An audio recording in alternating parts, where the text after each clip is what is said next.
The Kansas City Chiefs are at a crucial crossroads this offseason that could determine whether their reigning dynasty continues to soar or face unexpected turmoil. There's no hiding it. There are big decisions to be made and little room for error. I'll tell you all about it in detail, but first, be sure to hit that like button and subscribe to the channel so you're always well informed. Let's go. First, let's talk about the left guard spot. Yes, it's open. Andy Reid has mentioned Kingsley Suamataia and Mike Caliendo as options. And let's be real, Chiefs Kingdom isn't exactly thrilled. Why? Because we all know that the void left by Joe Thuney isn't easily filled. The guy was a wall now. We're looking at potential replacements who are unproven and certainly cheaper. But is cheaper really better when it comes to protecting the franchise? Speaking of Mahomes, the guy is already in Texas working hard with his team. No coaches, just QB1. His skill players and plenty of reps. And here's the thing, this is their third year doing this. It's become a tradition, led by Mahomes himself, with his coach Bobby Stroop likely helping guide the sessions. No NFL requirements. Just building chemistry. This is where Patrick teaches not just the plays, but how he sees the field. He's building that shared language with his receivers, tight ends, and backs. Something you can't replicate in any classroom or video session. That kind of bond, on and off the field, might be the secret sauce behind Kansas City's playoff magic. But back in Kansas City, the first round of OTA letters has begun for teams without new coaches.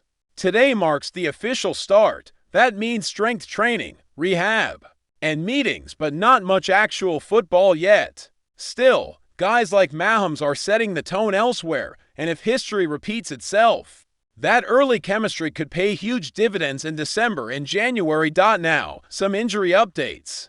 Wide receiver Rashee Rice and tight end Jared Wiley are both on the mend. Reid says they're progressing well, but there's no timeline. Rice had LCL surgery back in September, so there's hope he's ready if he avoids suspension.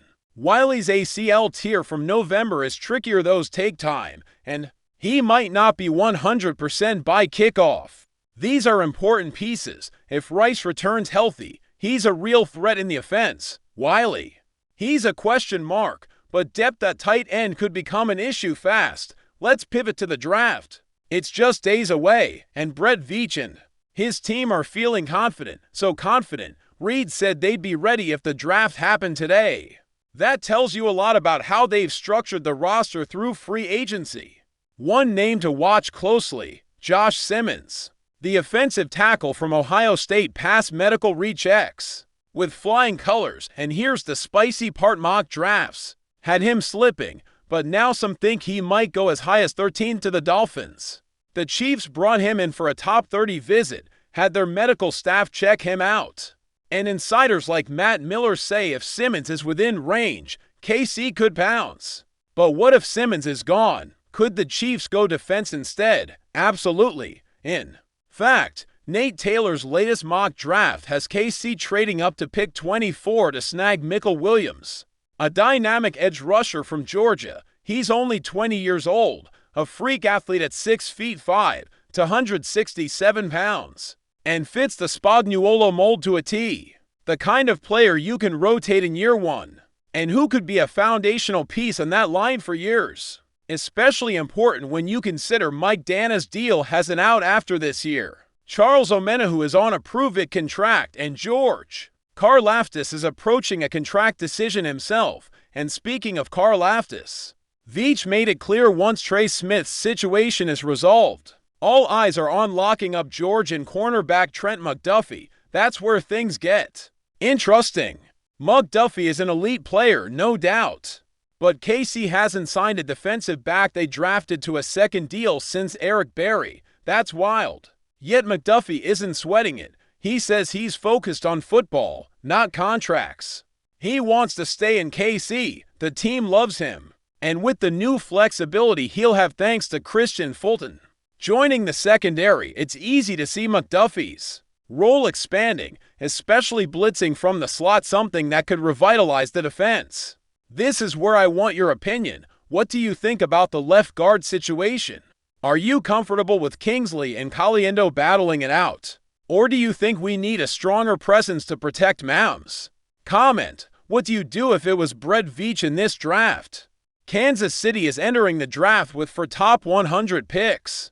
And with this year's class being especially deep from rounds 2 through 4, the opportunity is massive. You're not just looking for starters, you're hunting value, depth, and upside. That's where Brett Veach has been elite in years past.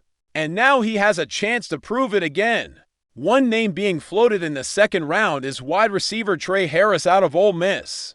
Despite missing 5 games last year, he still cracked the 1,000-yard mark. At 6'12 inches, 205 pounds, he brings size, athleticism, and physicality traits Kansas City's outside receiver group desperately needs. Another intriguing late-round target is Will Shepard from Colorado. He's 6'3", 103, and reliable in the red zone.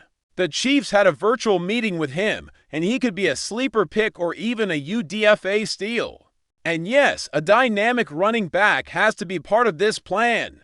This is one of the deepest RB classes in recent memory. The Chiefs could find a true complement to Pacheco, someone explosive who can contribute right away on 3rd downs or in the red zone. On the defensive side, DT Alfred Collins from Texas is a possible 3rd-round gem. At 6 feet 6 inches, 330 pounds, he's a massive run stuffer with upside. Pairing him with Chris Jones could give KC a fearsome interior rotation if they want more pass rush pop. Omar Norman-Lott is a name to watch, explosive, raw, but potentially special. With the right coaching. Then there's the matter of contracts. Trey Smith needs a deal. George Karlaftis is next, but the biggest question, Trent McDuffie. He could command top-tier CB money, possibly near $30 million per year. That's steep. And the Chiefs haven't historically shelled out for corners.